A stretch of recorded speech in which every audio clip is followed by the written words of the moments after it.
बिस्मिल्लाहिर्रहमानिर्रहीम, अस्सलाम वालेकुम। मैं फैज़ान रिजवी हूँ और आप मेरे यूट्यूब चैनल और फेसबुक पेज देख रहे हैं। आज 14 अप्रैल 2022 है, दिन है जी जुमेरात का। इंपॉर्टेंट अपडेट्स रूस और यूक्रेन के दरमियान जारी जंग के हवाले से बहुत से व्यूअर्स कमेंट्स बॉक्स में पूछ भी रहे थे काफ़ी दिन से। रूस और यूक्रेन के तनाज़े के हवाले से बात भी नहीं हुई कि जंग कहाँ तक पहुंची, क्या मॉस्को की फोर्सेस अपना पहला हदफ मुकम्मल करने के बाद ठंडी पड़ गई, उन्होंने अपना ऑपरेशन बंद कर दिया। कुछ इंपॉर्टेंट स्टेटमेंट्स व्लादिमीर पुतिन, जो बाइडन अमेरिका के सदर, यूक्रेन के सदर व्लादिमीर ज़ेलेंस्की की जानिब से सामने आई हैं, वो भी आपके सामने रख दूंगा और वहीं से स्टार्ट करेंगे जहां से हमने लास्ट वीडियो में ख़त्म किया था। मैप आपको दिखाई दे रहा होगा, इसमें जो आपको इलाके नज़र आ रहे हैं ब्लू कलर के, वो इलाके हैं जहां से मॉस्को की फोर्सेस वापस लौट चुके हैं, इवैक्यूएट कर चुके हैं, इनखला का अमल मुकम्मल कर चुके हैं। और इन इलाकों में आपको दिखाई दे रहा होगा कि कीव के अतराफ जो इलाके हैं वो शामिल हैं। अब जब मॉस्को की फोर्सेस ने ये इलाके खाली किए कीव के अतराफ, तो इनमें से कुछ ऐसे इलाके यूक्रेन ने क्लेम किए कि इन इलाकों में, जैसे बूचा का वाकया आपको याद होगा, अभी तक उसका जिक्र हो रहा है, उसको लेकर सैंक्शंस आयद की जा रही हैं मॉस्को पर। यूक्रेन ने ये क्लेम किया कि कुछ ऐसे शहर हैं जहां पर मॉस्को की फोर्सेस काबिज रहीं, फिर यहां से उन्होंने इनखला किया। तो यहां पर जो मनाजिर देखने को मिले वो बहुत ज़्यादा दर्दनाक थे, और जिस तरह से कत्ल गारत की गई, फिर रेप के इल्ज़ामात भी मॉस्को की फोर्सेस पर लगाए गए यूक्रेन की जानिब से, नेटो ममालिक की जानिब से। फिर ये कहा गया कि मॉस्को वॉर क्राइम का मुर्तकिब हुआ, मॉस्को की जानिब से बहुत ज़्यादा जो है वो जुल्म किया गया यूक्रेन के अवाम पर। यूक्रेन की औरतों को भी उन्होंने नहीं छोड़ा, नौजवानों को भी नहीं छोड़ा, बच्चों को भी नहीं छोड़ा। तो इस तरह की बातें यूक्रेन की जानिब से, नेटो ममालिक की जानिब से सामने आ रही थी, जिसके बाद नेटो कंट्रीज़ ने, अमरीका, बरतानिया ने, फ्रांस ने रशिया पर मजीद सैंक्शंस आयद करना शुरू कर दी। अभी तक मैं आपको बता रहा हूँ, गुज़िश्ता 24 घंटों के दौरान भी मजीद सैंक्शंस भी रशिया पर आयद की जा रही हैं। रशिया के जो सफारतकार हैं उन्हें भी निकाला जा रहा है, लेकिन साथ ही यूक्रेन ने, नेटो ममालिक ने, अमेरिका ने इसे अपनी जीत भी करार दिया। ये बूचा का वाकया और डिफरेंट वाकयात अपनी जगह, लेकिन नेटो ममालिक ने, यूक्रेन के सदर व्लादिमीर ज़ेलेंस्की ने यह कहा कि मॉस्को की फोर्सेस का कीव के अतराफ से वापस लौटना ये हमारी जीत है। और मॉस्को ने रेजिस्टेंस का सामना हुआ मॉस्को को, इस वजह से मॉस्को की फोर्सेस जो हैं वो वापस लौटी हैं, ये मानना पड़ेगा व्लादिमीर पुतिन को। अब इस दौरान हुआ क्या? इस दौरान रूस की जानिब से खबर सामने आई, व्लादिमीर पुतिन ने supreme commander of Russian military in Ukraine उन्हें तब्दील कर दिया। जो सुप्रीम कमांडर थे यूक्रेन में रूस की फोर्सेस के, उन्हें तब्दील कर दिया गया। तो फिर यूक्रेन की जानिब से, नेटो ममालिक की जानिब से दोबारा से इस तरह से बयानात सामने आने लग गए कि देखिए साबित हो गया कि मॉस्को की फोर्सेस कीव के अतराफ से क्यों वापस लौटी। पहले हदफ को मुकम्मल होने का सिर्फ बहाना बनाया गया, एक्चुअल रीज़न ये थी कि मॉस्को को रेजिस्टेंस का सामना था यूक्रेन के अंदर।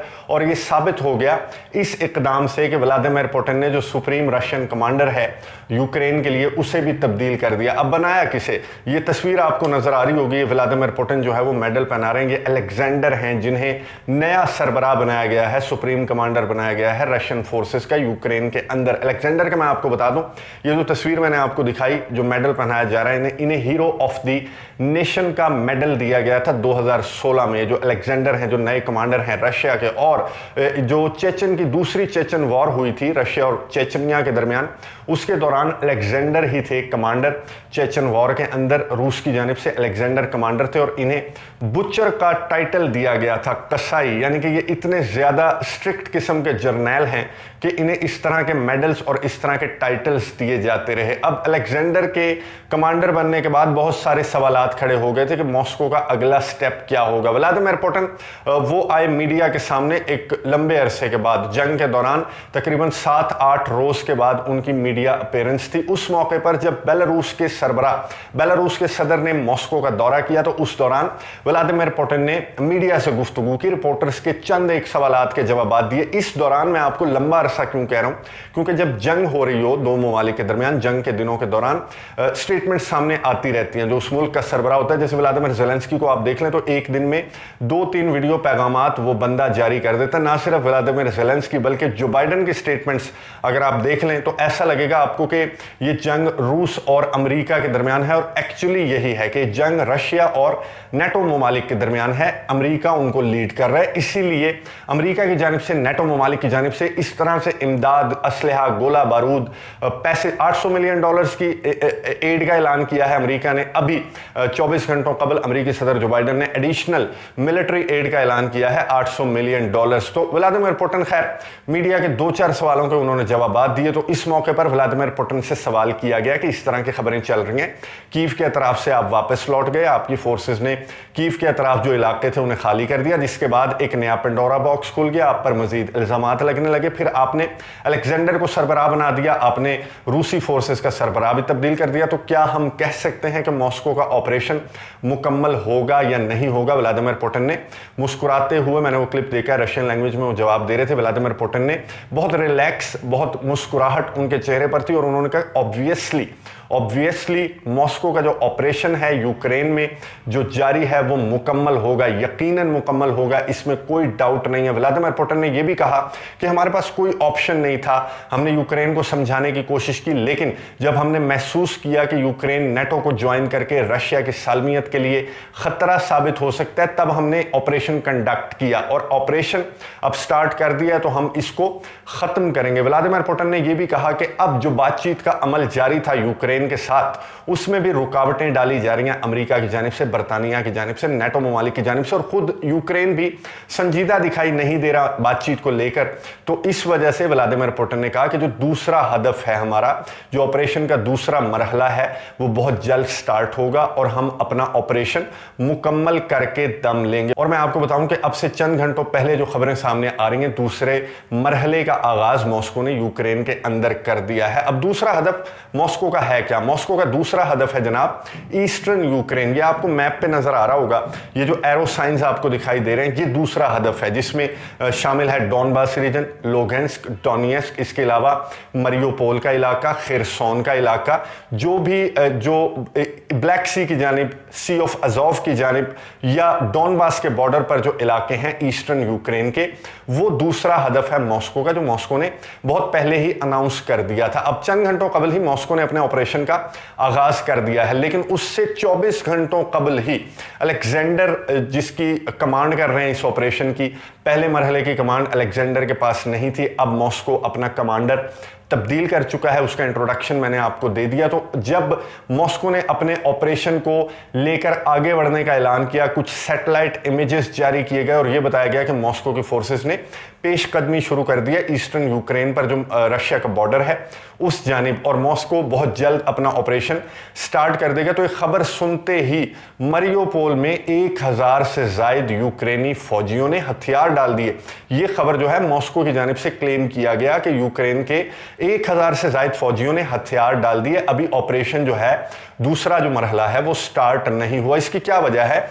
मरियोपोल में आपको बता दूं कि जब ये स्टार्ट हुआ था मॉस्को का ऑपरेशन, तब से ही यूक्रेन की फोर्सेस और रशिया की फोर्सेस के दरमियान मरियोपोल को लेकर, जो कि एक पोर्ट सिटी है, बहुत इंपॉर्टेंट है, सी ऑफ अजोव के किनारे पर यह शहर है, और इसके लिए बहुत ज्यादा लड़ाई की जा रही थी यूक्रेन की फोर्सेस की जानिब से। एक अचानक से अलेक्जेंडर के सरबराह बनने, मॉस्को के दूसरे हदफ का आगाज होने से कबल ही यूक्रेन की फोर्सेस ने हथियार डाल दिए 1000 से ज्यादा। अब यूक्रेन की जानिब से क्या स्टेटमेंट सामने आई? यूक्रेन की जानिब से यह स्टेटमेंट सामने आई कि अभी हमारे तक ऐसी कोई खबर नहीं पहुंची कि मरियोपोल में यूक्रेन की फोर्सेस ने हथियार डाले हैं, यानी कि उन्होंने डिनाई नहीं किया। उन्होंने स्ट्रेट फॉरवर्ड, जैसे यूक्रेन के सदर व्लादिमीर ज़ेलेंस्की जिस तरह की बोल्ड स्टेटमेंट्स देते हैं, तो उन्हें कहना चाहिए था कि झूठ बोल रहे हैं, बिल्कुल भी हमने हथियार नहीं डाले। उन्होंने ऐसा नहीं कहा, उन्होंने कहा अभी तक हमारे पास ये खबर नहीं पहुंची, और ये खबर जो है वो दुरुस्त है कि यूक्रेन की फोर्सेस ने 1000 से ज्यादा जो एहलकार हैं उन्होंने हथियार डाल दिए हैं मरियोपोल के इलाके में, ऑपरेशन का दूसरा मरहला स्टार्ट होने से कबल ही। इसकी वजह एक तो अलेक्जेंडर हैं, जिनका तारुफ मैंने आपको दे दिया, और दूसरा है चेचन सरबरा रमजान कदरोव, जिनकी फोर्सेस उन्होंने 2 हफ्तों कबल ही बता दिया था कि मरियोपोल में हमारी फोर्सेस, चेचन जो फोर्सेस हैं वो मरियोपोल में ऑपरेशन को लीड कर रही हैं। जो रमजान कदरोव की फोर्सेस है, मैं आपको बता दूं कि कहा जाता है कि एक चेचन फौजी 20 रूसी फौजियों के बराबर है। बहुत ज्यादा जंगजू किस्म की कौम है, इनकी रूस के साथ 2 जंगें हो चुकी हैं, जिसमें रूस को इन्होंने टफ टाइम दिया था। हालांकि चेचनिया अगर आप देखें, चेचन रिपब्लिक, तो उसका साइज आपको मालूम है, मैप पर आपको दिखाई दे रहा होगा। तो खैर, रमजान कादिरोव की एक और स्टेटमेंट भी सामने आई जिसने कान खड़े कर दिए नेटो ममालिक के, यूक्रेन के, और स्पेशली यूक्रेन के साथ जो बॉर्डरिंग कंट्रीज हैं रशिया के, जो कि नेटो के मेंबर भी हैं, उनको बहुत ज्यादा टेंशन हुई। रमजान कादिरोव ने अपनी स्टेटमेंट में ये कहा कि कीव को फतह करेगा मॉस्को, मॉस्को की जानिब से कीव को, यूक्रेन के दारुल हुकूमत को फतह किया जाएगा, कैप्चर किया जाएगा। ये स्टेटमेंट सामने आने के बाद और रूस के दूसरे मरहले का आगाज होने के बाद अब नेटो ममालिक, स्पेशली जो बॉर्डरिंग कंट्रीज हैं रशिया के, जो लिथुआनिया है, लैटविया है और इस्टोनिया है, उनके सरबराहान कीव भी पहुंचे हैं। उन्होंने कीव में मुलाकात की है यूक्रेन के सदर व्लादिमीर ज़ेलेंस्की से, और उस मुलाकात में बातचीत क्या हुई? बातचीत ये हुई कि हम आपके साथ हैं, हम आपकी मदद करते रहेंगे। उन्हें अब ये पता है कि अगला टारगेट मॉस्को का हम हो सकते हैं। ये बात भी हुई क्योंकि यूक्रेन के सदर व्लादिमीर ज़ेलेंस्की बारहा कह चुके हैं, जो बॉर्डरिंग कंट्रीज हैं, जो कि नेटो के मेंबर हैं, कि आप भी अगला टारगेट हो सकते हैं व्लादिमीर पुतिन का, रशिया का, इसलिए अपनी तैयारी मुकम्मल रखें। अब नेटो ममालिक की जानिब से तैयारियां मुकम्मल की जा रही हैं। स्पेशली ये जो 3 ममालिक मैंने आपको बताया जिनके बॉर्डर्स, ये आपको मैप पर नजर आ रहा होगा, इनके बॉर्डर्स रशिया के साथ लगते हैं और ये नेटो के मेंबर्स हैं। और रशिया का जो कंसर्न है, मेजर कंसर्न, वो यही है कि नेटो हमारी बाउंड्रीज, हमारी टेरिटरीज, हमारी सरहदों से दूर हटे और नेटो कंट्रीज को इतना ज्यादा ना फैलाया जाए कि ये हमारे ऊपर चढ़ दौड़े, हमारे दरवाजे पर आ जाएं। तो व्लादिमीर पुतिन की ये स्टेटमेंट वाज़ेह करती है कि व्लादिमीर पुतिन का जो ऑपरेशन है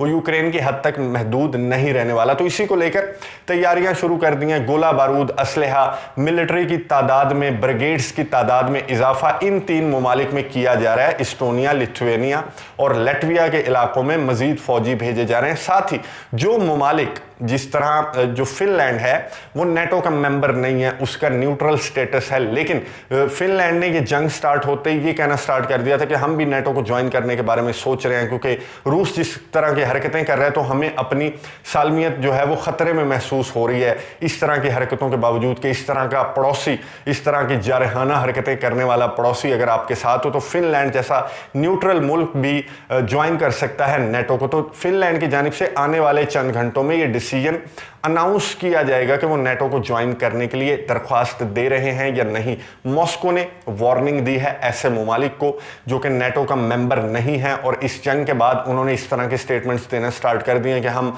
नेटो ज्वाइन करेंगे, हम दरख्वास्त देंगे। तो मॉस्को ने यह कहा है कि यूरोप के लिए बहुत बड़ा खतरा होगा। तो वो ममालिक जो नेटो का मेंबर नहीं है वो नेटो को ज्वाइन करने से बाज रहे। अब लिथुआनिया, लैटविया और इस्टोनिया का क्या फ्यूचर है? मॉस्को का ऑपरेशन जो कि दूसरा मरहला स्टार्ट हो चुका है, जिस तरह की खबरें मारियोपोल से सामने आ रही हैं सरेंडर की, इसी तरह की खबरें खिरसोन से भी सामने आ रही हैं, जो कि ब्लैक सी का एक बॉर्डरिंग कंट्री है। ब्लैक सी के किनारे पर खिरसोन का जो शहर है वहां से भी इस तरह की खबरें सामने आ रही हैं कि झड़पें, शेलिंग मॉस्को की जानिब से स्टार्ट हो गई है। अब इसी दौरान जो यूक्रेन है उसकी जानिब से क्लेम किया गया कि ब्लैक सी में जो रशिया का एक फ्लीट है, एक जंगी जहाज है, उसे निशाना बनाया है यूक्रेन की फोर्सेस ने, और मॉस्को ने कंफर्म किया कि ये खबर बिल्कुल दुरुस्त है। यूक्रेन की जानिब से रशिया के फ्लीट को, रशिया के जंगी जहाज को ब्लैक सी में निशाना बनाया गया है, लेकिन जो क्रू था, उस जहाज पर मौजूद जो एहलकार थे, उन्हें इवैक्यूएट कर लिया गया, वो बिल्कुल महफूज हैं। लेकिन